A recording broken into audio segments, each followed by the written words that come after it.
What's up, everybody? Welcome back to another cup of conversation. Where we have conversations worth having. I am your host, T. And I'm your host, Coco. And today we got a little solo episode. See, it's just me and my girl. Yeah. And we've been doing our little, you've been doing your Coco's conversation. I've been doing my T's room. So hopefully y'all been liking that little split up individual content we've been getting. I need to go check out the other episode. It's definitely, yeah, it was good. It was funny. But we definitely gonna be doing more of that, and it's gonna be some different stuff going on our channel. Y'all just gotta stay tuned to see. No, definitely, I agree. It's gonna be some more of me and Carrie, because like I swear, like I feel like our bedroom conversations like be good. And like last night, we was talking about something. I was like, oh, we should have talked about this on the podcast, and he was like, we can do another one. I was like, you want to do another one? Yeah, y'all need to. Because me and Bubba was even talking about doing something just like, just regular, everyday conversation, right. chit-chat about what, our perspective on like how our household and, our thoughts on stuff. See if we align. And y'all will be able to tell if we really align too, or if we just, right. well, unless we cut it out. Right, exactly. We could, but you can read energy. Like, you can kind of see if people really... Once they get to talking and how the conversation flow, you can really see, especially if you got a little discernment about you. But anyways, just to get in the episode, how you been feeling and dealing with things? It's been a while since we've been up here. But it ain't been that long. It just still feels foreign, y'all. Like we said last week, it just still feels like... weird. Yes. It definitely feels weird. I'm doing okay. I mean, I don't know what to say outside of that I'm doing okay, because outside of doing okay, it would be me not doing okay, but I wouldn't even say that it's that. So it's just like, I'm doing. Like, I mean, it's either you do or you don't kind of thing. Right. So I'm doing. It's like at this point, when you figure out the problem, there ain't no point of sitting here saying, oh my God, it's the problem, it's the problem, it's the problem. It's more so like, all right, what am I finna do? And like I was talking last Thursday, me and Jazz, we had such a good conversation. We ended up coming back upstairs and we went outside, and she had brought some wine down, and baby, we was sitting outside for a good 2 to 3 hours just talking. And like when I say, first of all, shout out to Jazz at Essence Awakening. If you need any type of counseling, any type of therapy, any type of just somebody to listen to you, somebody to bounce ideas off of, like she is really good in her profession. Like And it wasn't even forced, like, because that wasn't why she wasn't counseling me or anything, but like she was. That's what it turned into. Yes, it was so good. It was so good. But how I'm dealing with it is. Hold on, did you get your therapist yet? Because I know we was both talking about. Yes, I actually went. I'm going to the one that she recommended me. Okay. Somebody that she goes to quarterly or whatever, and so she recommended me her, and she's virtual. She has in person as well, and she actually located near me.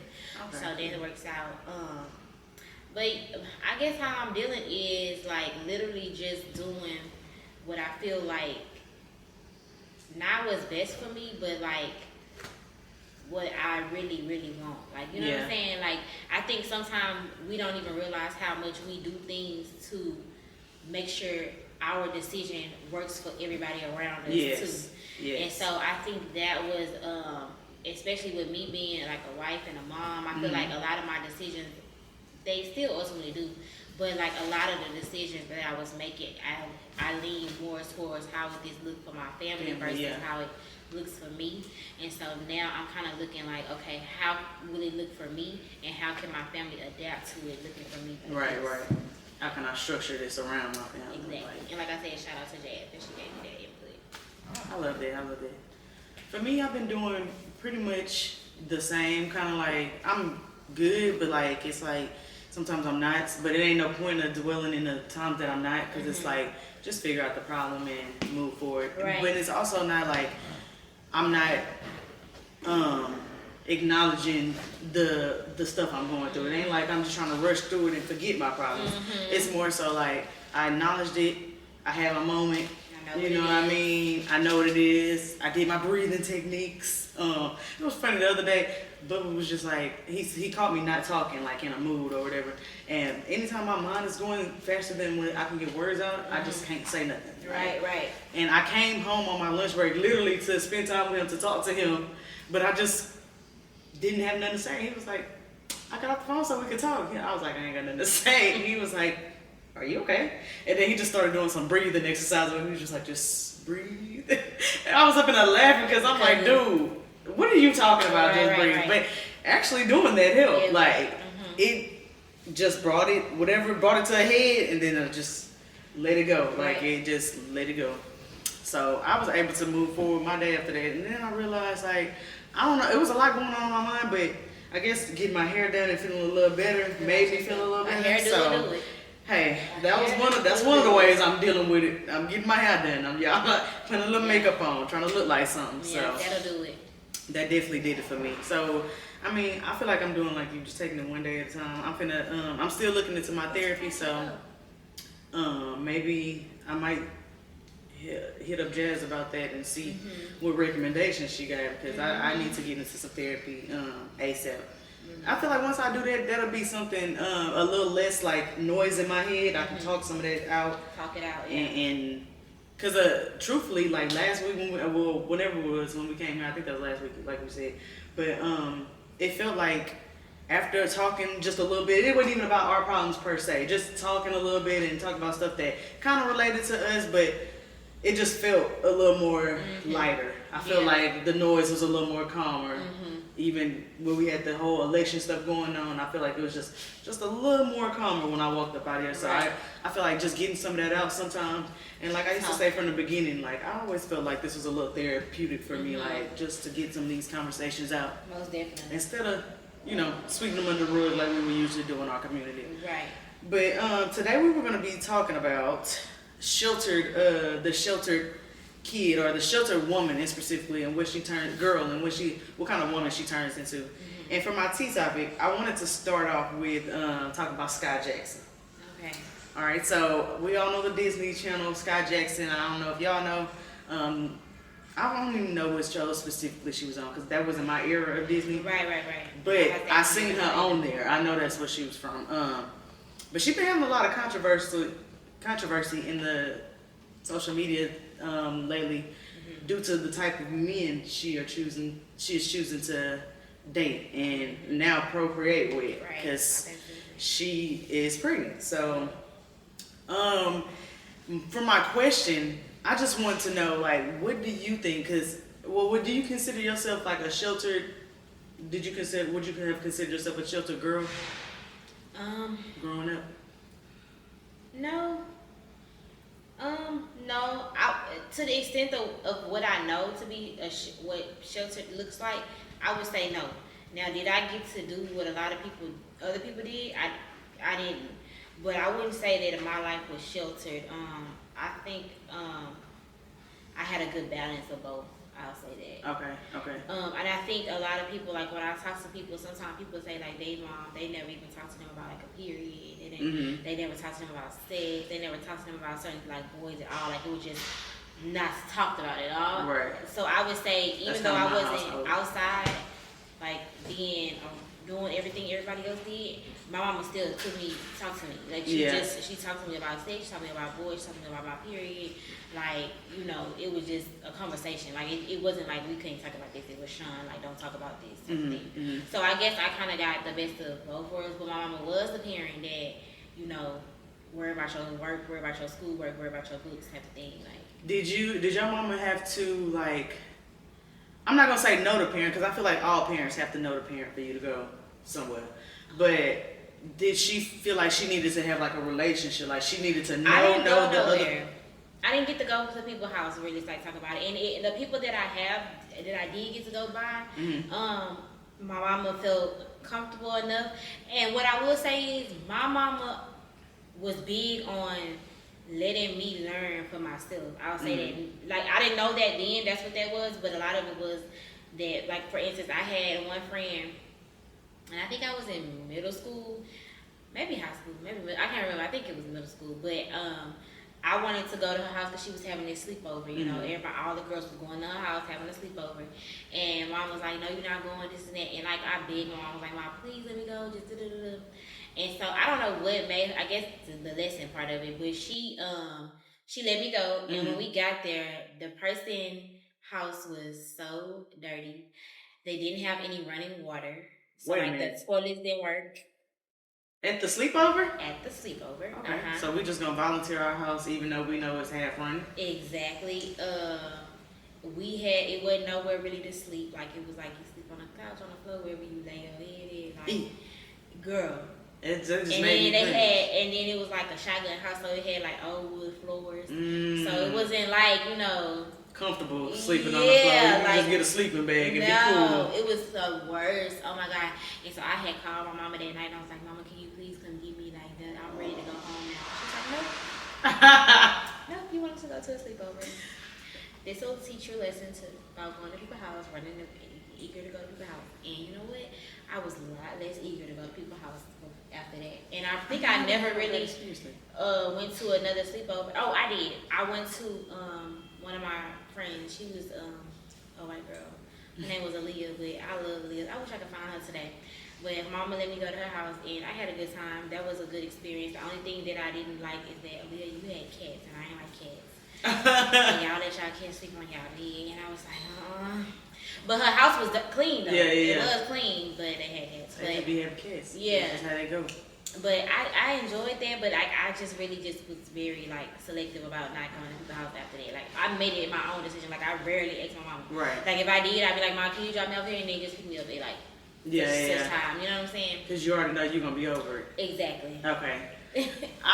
Okay. That kind of is contrary to a lot of what the research I was doing on sheltered girls growing up. Because they say the more your parents tell you or try to warn you about stuff like that, the more that they kind of like strict about who you go see, the less you would want to go see. So, but it kind of brought out your curiosity and you wanted to go, but you kind of also got the lesson part of not wanting, not what your mom was trying to do.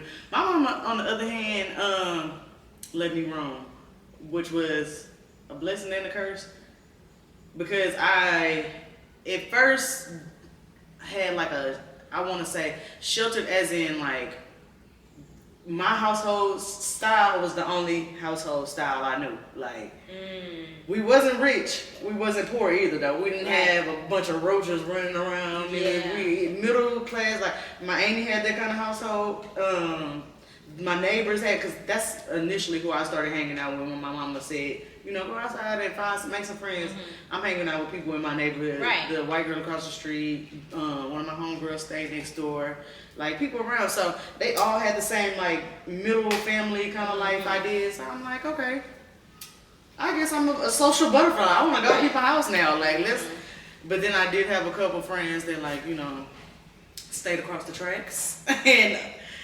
Their house wasn't so pleasant, but it was also fun because like their mama didn't give a fuck. We outside in the streets. It's fun up here. We wanted like low key, I was like you when it came time to go to sleep. Like, yo, mama, you can come get me. I'm ready to go home. But like either my mom was at work or she just you there now. You're right. You're over there. You're over there now. Because I gotta go to work. Yes, I'm not getting up. So like, I just wonder what kind of like structure would make somebody from such a clean, upbuilt household want to go so curious enough to go try somebody that's from like total opposite.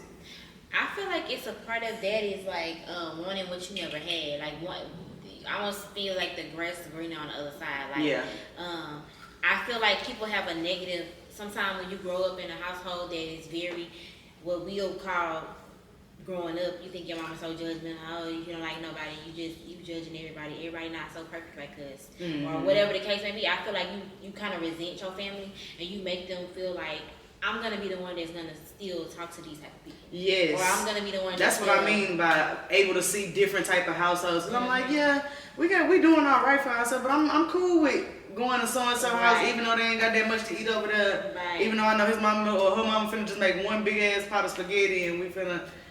Eat up that whole for the rest of the weekend. Like, like I try to be that open-minded kid. Like, I don't mind the hang over here. Because to be honest, that's where I didn't think the grass was greener over there.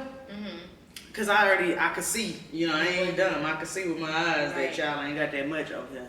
Did have a lot of snacks though. I would say that it was a plethora of snacks over there always. My house didn't have that, but like, I don't know what it was. The curiosity in me just really wanted to know, like, and I did run into a couple hard-headed niggas that I just would have never ran into had I not went over there. Like, had I not. Yeah. And I think that curiosity kind of grew with me, like even into my high school adult days, even when I knew better, like against my better judgment. Like I'm talking to people, like it was even a time where I want to say this was after I graduated. I went to college, came back, and I was trying to figure myself out. And I started dating this dude that like was from the other side of the tracks. Everybody went in a small town like where I live in, everybody know everybody, but a lot of them is related, and I'm not. So I know a lot of people, but I don't know everybody. Like they know everybody. Right. And my friends was telling me, don't talk to that dude. Like he ain't the one. He ain't it. Like I was friends with his sister, and she was my homegirl. She was like, no, don't talk to my brother. Like against my better judgment, I did that, and that was when I said one of the worst relationship. I don't even know if you want to call it situationships in my whole life. Like never again. Never had me out my whole character. So I feel for Sky, because like once you in the motherfuckers, it's scary to get out. Like it's like because you know how people say sometimes you can't you don't know anger side of yourself. Like once somebody brings something out of you and you feel like, oh, I might have to do this to them to get my lick back, or I have to do this to them to protect myself, or like that should get scary. Yeah, it does. I think that that's kind of the part of the shelter part. I feel like when you've never had to experience that side of what anger looks like, it be like, it almost will scare you. Like, yes. Like, I'm ready to go to crash out like this. Like, yes. You know what I'm saying? Like, what they tell TikTok, crash out. Yes. Crash out twin. Right, really. Like, no, I feel like I get that totally. Like, I feel like, but I do think that, I think the recipe for it is that you cannot. Me and my friend Bree was talking about this last night. Actually, we was on the phone, and she was telling me that her girls was getting ready to go to the town center in Pearland, and she was like, "Yeah, they better go to the town center. I'll probably call them in about like a few hours and tell them to come on back." But she was like, she was having a talk with some of her friends, and they was saying how you need to give those girls a curfew and this and that. And she was like, I don't give my girls a curfew because I want them to be able to make a decision on what do you think is a good enough time and a respectable time to come in the house. You know what I'm saying? And if you think it's okay to disrespect me and come into my house after a certain time, then that is the decision that you make. So now I have to deal with the decision, I have to punish you because you didn't listen to what I said. Yeah. You know what I'm saying? So I think that as parents, I think we need to have more of, we need to treat our kids more like, not even like grown-ups, but like what they're like gonna we be. say, they're gonna be adults for more majority of their life than they is gonna be kids. So, and you have to teach your kids how to make decisions. I feel like a part of raising kids is not even so much of telling your kids what to do, how to do. I feel like you make your kids, you enable your kids when you do that. Yeah. They become dependent upon a direction or instruction. resentful because they don't want to do what you. They don't want to do it your way, like exactly. Or even if they don't want to do it my way, when they try to figure out a way, they don't know how to figure it out because they haven't had to do that for 18 years. Exactly. So I think the recipe is just giving your kids space to make mistakes, to do the things that you probably wouldn't be happy with them doing, and then going in and teaching backwards. I don't know if that makes sense. Or laying out the things that could happen or should happen, and then you saying, okay, now. You make the best decision. Yeah, I get that because I don't like that some parents treat their kids as if they've already done it, or you know how sometimes parents say by that second kid, I knew better, so I did better. Like that's basically you putting the first kid's mistakes on them. You let the first kid have the free range and will to make decisions and do. I kind of feel like that's how my mama did because my older brother was the one who got to, do whatever. Now. I feel like, well, now she's a grandma, so you know, It's she a little lenient. But when I was coming up, she just was like so structured. Like, dude, this is what y'all need to be doing. And I think for me, it triggered that resentment side. Like, I don't want to do this. I see you working like a dog. I don't. Hell no. Like, that's not what I see my future being. I don't want to work all these long hours, come home angry, and that's not it. So I went to the side of trying to figure it out, just bumping my head, trying this, that, a little bit of this and that, and seeing a little bit of what my brother did. It looked like success, but ultimately ended him up in jail and other shit. Like, so you kind of got to take the bad with the good, kind of like do a little bit of both, but you can't be that parent that, like, for instance, the social media world say the reason Skylar Jackson is that kind of curious because she has a parent that's like always taking up for her, always leaning into her bad decisions. Like, you know what I'm saying? I think you got to have a parent that leans into but I'm not gonna say leans into your bad decisions, but lets you make those decisions, but also let you know that there's a consequence. Kind of like not punish you, trying to do what the world gonna do to you, but kind of letting you know what the world is gonna do to you if you do this outside of my house and you get caught or whatever. Life and decisions have consequences. So I think that was another one of her curiosity plugs of going to the other side. Like, let me see. I think girls, when I think about girls that, you know, go to college and they act like, wow, what is going on? Mm-hmm. What's happening? Like, oh, I get to do this, I get to do that. I feel like those girls also, that's what I was going to say. They also like, I feel like it's the individual. It's like some of it don't have to do with the parenting. I feel like a lot of it, I say too, I feel like sometimes has to do with the type of person you are. Cause see, I'm the type of person to where I feel like I can learn from other people's mistakes. I don't mind learning from other people's mistakes. If you said it such and such, I ain't gotta see if it's such and such. I don't know if that make me.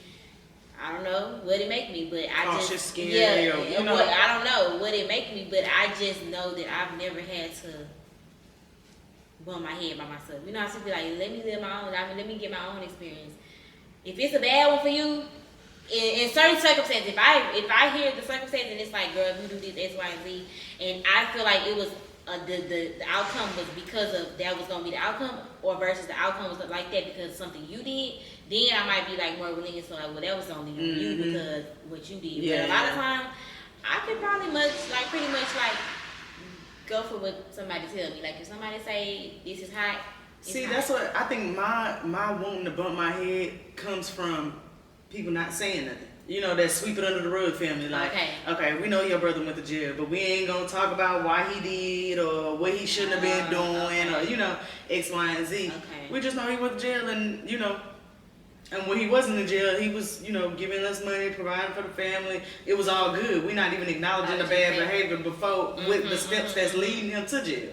So that sweeping under the rug motion that, like I said, a lot of black families have, is detrimental just as much as that strict parenting down your neck. Like, cause some people can rebel with that. It could be, like it's almost like the lesser evils, but they both kind of like both are do their own so damage. it's just like they do their own damage. And I see a lot of girls like Sky, like, you know, that really just want to try that other side. Like, I don't. Cause like you said, you said you don't gotta, nobody ain't gotta tell you to bump. I mean, you know, tell you twice. But once I bump my head once, I'm good. I'm good. Yeah, and I think too, even like I feel like just out of nature, out of our human nature is to want what we can't have, or what we think that we can't have. Even with people that grew up in like those same certain circumstances, and they still go after those guys that they was on the same block with. Yeah. Like you would think growing up in there, you would not want that, but then you become in that case you become what they call a product of your environment. Oh, you want what you know. You know what I'm saying? Or what you feel safe with. You know what I'm saying? You feel safe with a nigga toting a gun versus a dude that's got a book in his hand. You know what I'm saying? You looking at him upside his head because he got a book. You know? This is different. This is weird. What's up, y'all? It's your girl T. And your girl Coco. And are you looking for some brand exposure? Do you have a business that you're trying to put in front of a new audience? Because look, right now we are giving out free commercials. Free, Oprah style, baby. Yes, and you get one, you get one. Period. We putting it out there. And we building our brand and we trying to help you build your brand. Yes. So if you have a small business, large business, medium-sized business, whatever kind of business you might have, let us know. Get in our inbox, email us, and let us know how we can help you grow your business and see some success this year. Yes. These slots are only free for a limited amount of time. We're going to give you the first 4 weeks of the month free. You get to see how we expose you, how many people come on behalf of Cup Conversation, and then you get to decide, is it worth it? So this is a deal of a lifetime if you ask me. As a business owner myself, if somebody gave me this opportunity, I would definitely do it. We have views on TikTok, Instagram, and YouTube. Yes, and and just get out there. As well as the podcast platforms. Yes. So tap in with your girls. Very much so. Get them commercials while they last. Deuces. So this is a little bit on topic, but it's kind of not. It's kind of not as on topic as I would like. But anyways, I feel like this. So I've watched a video of a girl, and she was basically saying how. Let me prep this right. Mm-hmm. So first of all, the reason I'm bringing this up is because we talking about what's her name, Sky Jackson. I feel like certain women don't have a standard of anything that is of value. Okay. And when I say that, it's because I feel like more times than not, women just want a man. Uh-huh. You hear a lot of women that say, "I can't get no man. I can't get no man." Nobody says like, "I can't get a man that X, Y, and Z." Yeah. And so I feel like that might be the foundation of a lot of our problems, because if we can keep it a bug, like Sky Jackson, even though she's the sheltered black girl, didn't have to go that route. It's a lot of us that were not sheltered and still go that route. Yeah. So I think the foundation of the problem is that we just want a man, right? Mm-hmm. And so the girl on the video was saying how she has created a standard for how she goes about selecting the men that she want to be with. Mm-hmm. And I know the most people in the comments was like, "Oh, there we go. All the women, all they want to talk about is having a man with money." But her point to having a man with some status and money was the fact that she felt like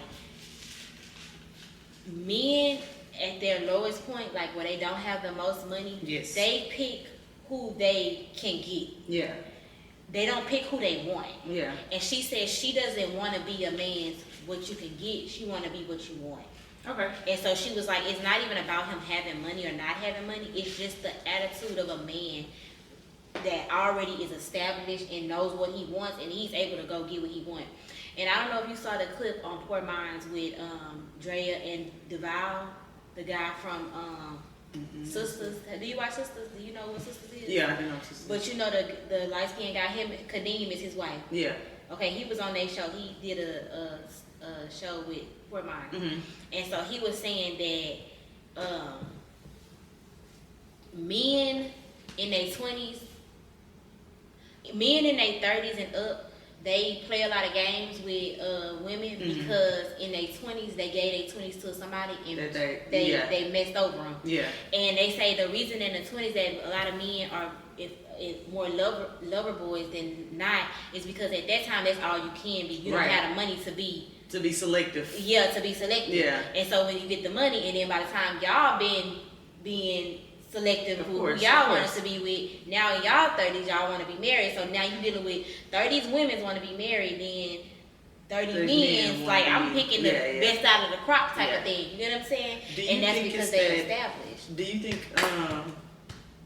that they ever? Well, okay, so I know that this is not everybody. I know I know what you're saying is not everybody's situation, mm-hmm, but do you think that the chance of the man and the woman meeting in their 20s, and yes, the man knows that he's getting with what he, whatever he can get, but do you think it's a chance of him growing and saying, this is not just what I can get. This is my better. Most this is my definitely. part. This is my person. Most definitely. Because I do think that's right, but I think that there's like that small percentage that nobody really talks about of men that grow with their partners and into certain better mindsets than the average, the typical. Now, the average, the typical, yes. Let me for say, sure. I agree 100% with that. I asked Carrie the same question, and he answered. He basically said that. He said I do believe that does happen. He said, but what I do also believe is that it's an insecurity in a man that does something like that.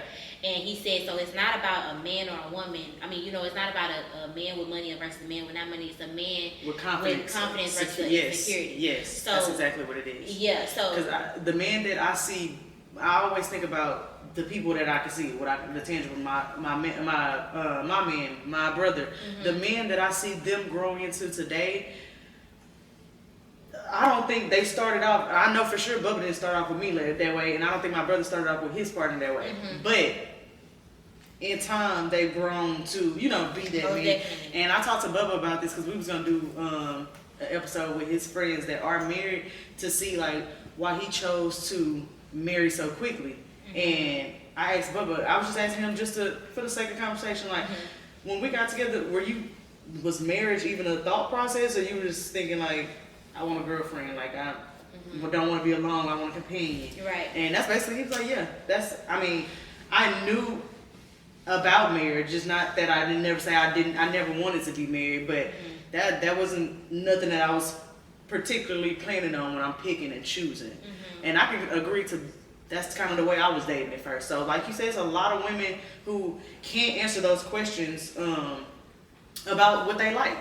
It's simple. Once you start watching these conversations and having these talks like this, right, you hear simple questions that they are asking on there. Like, have you asked your man X, Y, and Z? Have you talked to your partner about, and being somebody in a relationship for 3 years, 4 years, 5 years, 6 years, you sitting back and listening to something like that, like, man, we've been together this long, we ain't never asked each other that. Right, I don't even know. Like, we just kind of assume. And of course, you can get these vibes from like, you can watch a movie and see if what they say about something or their opinion on keys or X, Y, and Z. You can get those vibes, but like, it's nothing better than a direct answer to your questions. I think this goes into. I think this what you just said kind of plays into.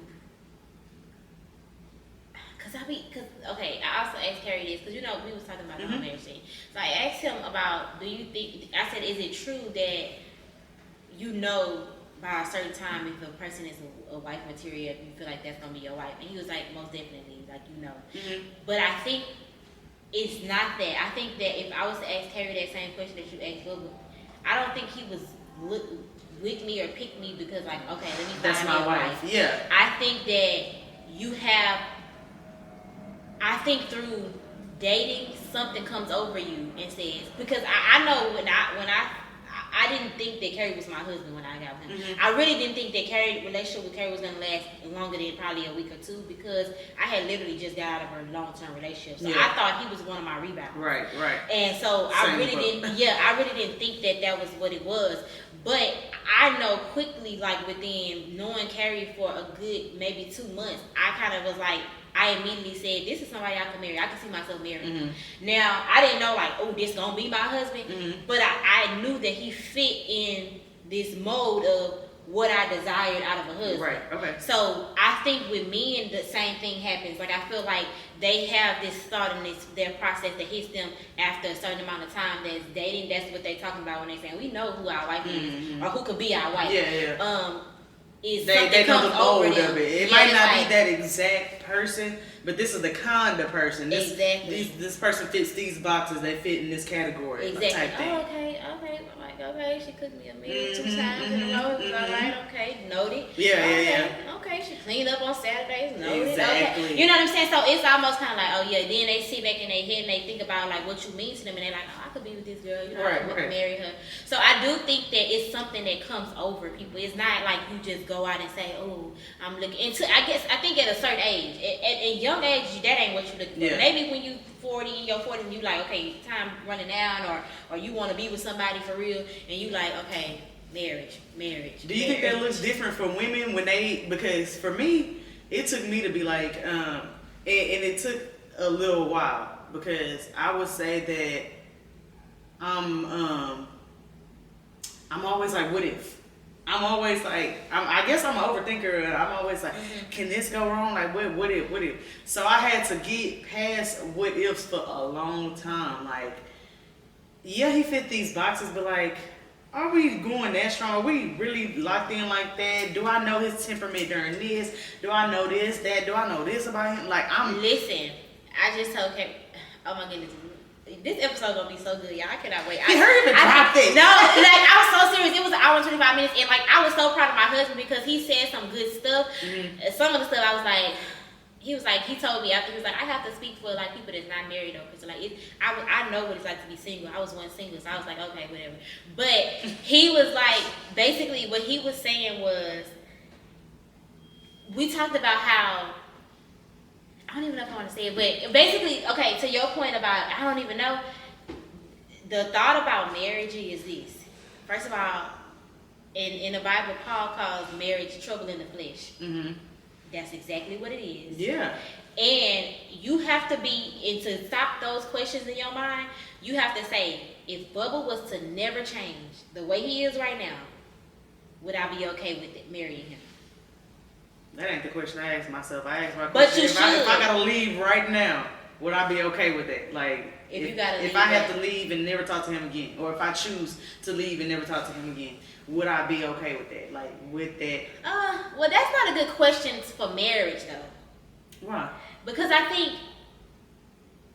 why would you pose the question of leaving somebody? Why would that be Because I have to, for me, because your thing is set on what can you live without that person.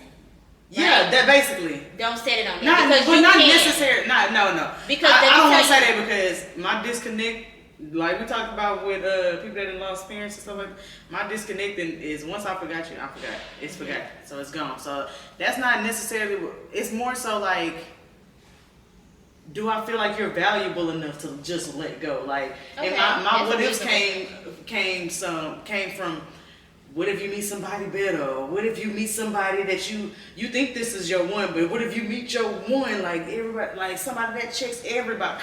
But that's not a thing that's gonna happen ever. Like, that's that fairy tale, like, young girl growing up feeling like. But that's why the question I just said is important, because all we think about is the person being a better person. Okay. But that don't really matter. I mean, it does matter. I get what you're saying. Yeah, I get what you're saying. But the purpose of marriage is to love somebody under no condition, with no conditions. With no conditions. So that means if I leave my clothes on the floor every day of our lives, for the rest of our lives, will you still be okay? Yeah. If I is his deal breaker? I mean, is his flaws deal breakers? Like, are they something that you know what I mean? Like, or is it something that at year 5 you're gonna say, you haven't stopped doing this, I'm done? Yeah. You get what I'm saying? Yeah. So that's the kind of question you gotta really ask yourself, because I think, and Carrie said this too, he was like, I feel like marriage is time. And he was like, not that it takes time, but it takes time, if that makes sense. Not that like it takes time to do it, but it takes time to see the fullness of it. Yeah. And so, because I think when you get into a marriage, that person might, at 6 months into your marriage, that person might not be what you feel like he should be at this time. But is that going to be it took me time to see the fullness in just wanting to marry. Like, the fullness in wanting to be married. Like, I just, like I said, got in my relationship thinking, I don't want to be lonely, I want a companion. I get along with him good. We locked in. Like, might as well be together. You know what I mean? I'm not dating around because I don't feel like doing the motion of all this. That's not where I'm at with it. I feel like I had done that for a little bit. That enough was enough. You know, that is what it is. So I feel like that I am in that few percent, and I guess I got to remember that I am in that few percent of people who are actually growing in that mindset and actually turning the clock and wanting to. That wasn't neither one of our initial. That you wasn't taught to desire that way, if that makes sense. Not that you wasn't taught to want a husband, but you wasn't taught to the importance of making that decision, something like that. Because I feel like, too, I think me personally, and maybe it's because I did have a mom and a dad, and I just feel like, you know, I don't know. But I've always, since a little girl, before I even have the recollection of, oh, because your mom and daddy's together, you need to be together, I've always kind of wanted a man, like wanted a husband. But you have a representation of it, so you have more of a realistic look out of it. You see how when I described it, it's more like a fairy tale of shit. I can't even fathom because I ain't seen it in real life, but I've seen it on TV or something. Like, I don't know how it go for real. Because now I'm thinking about it, like when I told Carrie this too. I told him, I said, when I saw that like you kind of like would be a good husband, I was like, okay, now what are we waiting on? Okay, yeah. Like, you know that's what where I'm I'm saying? at now, because I literally, when I say within the last 2 years, just got to this point. Like, now I'm like, okay. And see, I'm finna start punching you. You got to the point like that, but what my thing was, I kind of went into it with the point of, okay, by this time, if I know that he's this, then we don't have to. If you know that I'm this, and I know that you that, what we waiting on? You know what I'm saying? But I already had the idea before. You know what I'm saying? Opposed to you going in it with no idea. Exactly. So I think that you do have to have an idea. Now my clock is on from the time you had yours on. Mine is on now. That okay, now we got the. But now you also see how if it would have been on from the beginning, how much sooner it could. That's why people say, oh, you should know in 3-4 years. Like if you going in like that, if you going. That's why, like Kaylee said, I gotta speak for the people that ain't even thinking like that. That's going in I just want somebody to lay next. I want a warm body. I want a bed. Why do you think you want that? Think deeper into that. You know what I'm saying? Think a little deeper into that, because God put us in a certain structure, and it's our spirit really yearning for that. It's not. It's like you gotta think all the way into it. Like your body ain't just wanting somebody on the side of you. And if your body wants something on the side of you, then you say, what does that mean? Yeah. So that means I need to be in a relationship with somebody or married to somebody. Okay, so that means if I want somebody to be with me forever, and I want somebody that's gonna be my lifetime partner. Oh, what does that mean?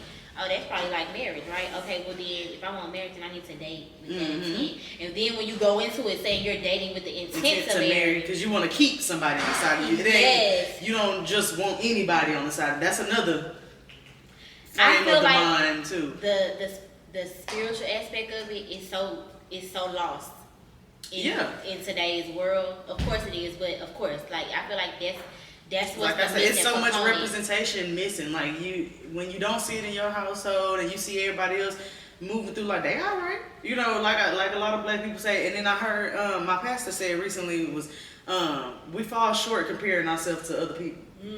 If you try to compare yourself to somebody higher than you, somebody you know you ain't gonna get to, God, Jesus, you ain't even gotta go to God. Just stop at Jesus, his son. You know what I'm saying? Try to compare yourself right there. You gonna see how short you coming up.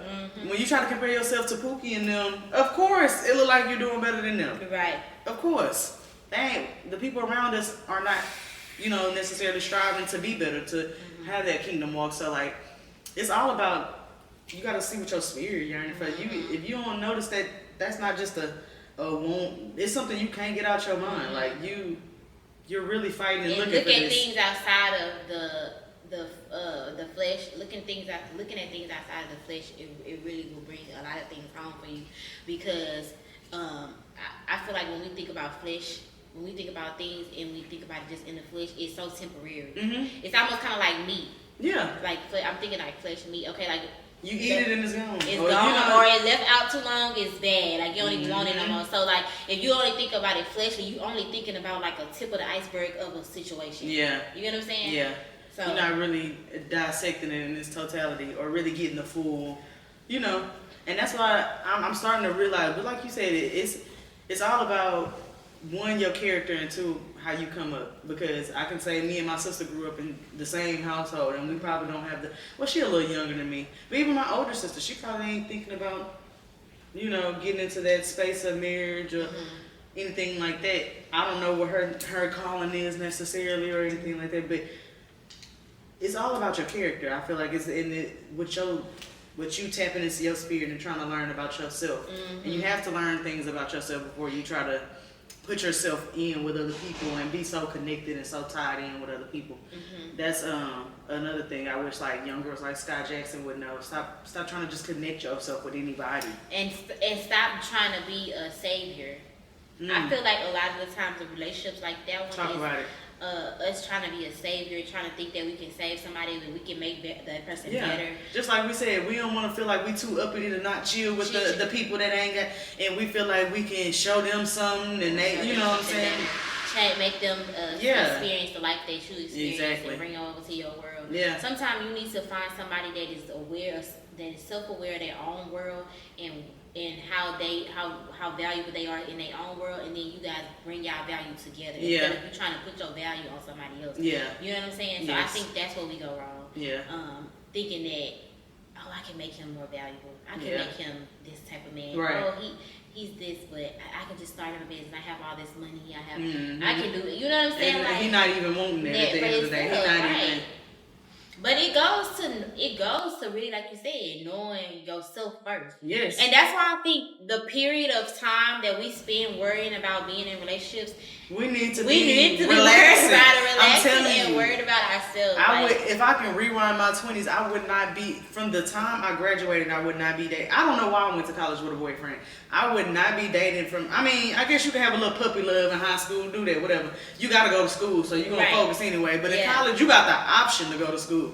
You need no distraction, baby. Yeah. You need to be worried about you. And you need to know, I feel like it's not even such a thing it's not even a thing of distraction. I feel like it's more of a thing of knowing. I feel like it's almost kind of like, you know how you practice for it is a distraction because you ain't worried about yourself. You ain't worried about practicing with you. Well, let me say this. I feel like I don't want it to be totally a distraction because that brings us back to being sheltered and being not ready for it to experience what it is to be. You, like, for example, we are going into these marriages when we 30, 40 years old or whatever age we are, and then but prior to that it was boys are don't worry about boys, don't da-da-da. But I feel like in your 20s, not so much that you're worried about one, but you're giving yourself you're allowing that time to be a practice for you. Mm-hmm. Going on a date and asking certain questions and then going back home and saying, okay, maybe I should have asked this question so I could have got this response, or I should have asked this question so I could see what his response is to this. And then being able to know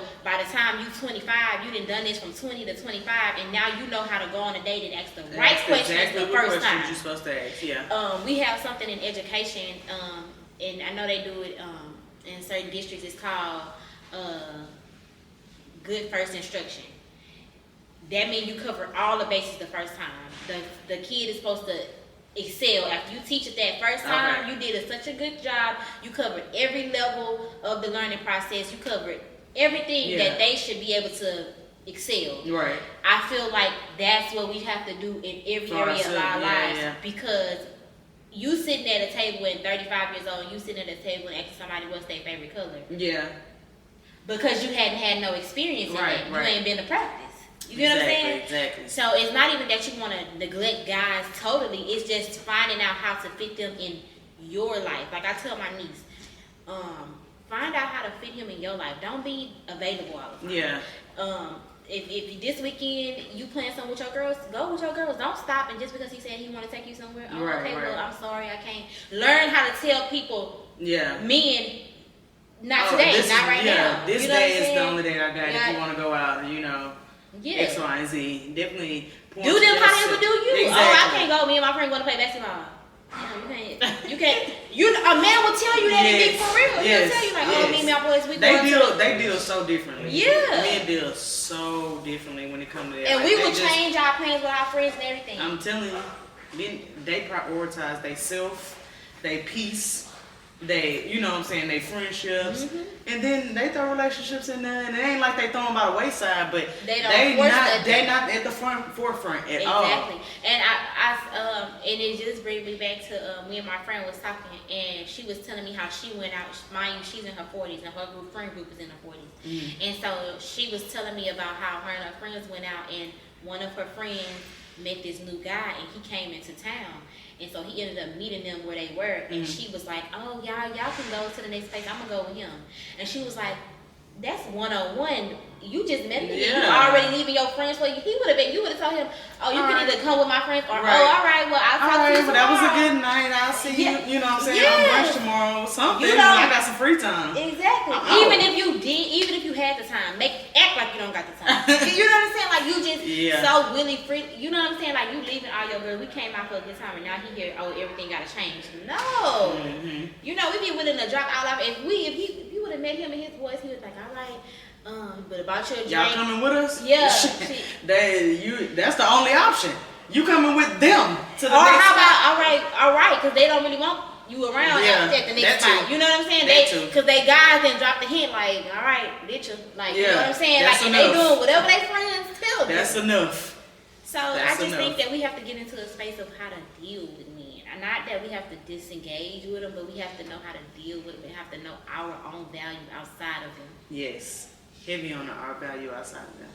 I think that's a great confirmation to leave the people with. Know your value. Know your value. But you got anything else you want to leave them with? No. That was your confirmation? That was my confirmation. It wrapped it up.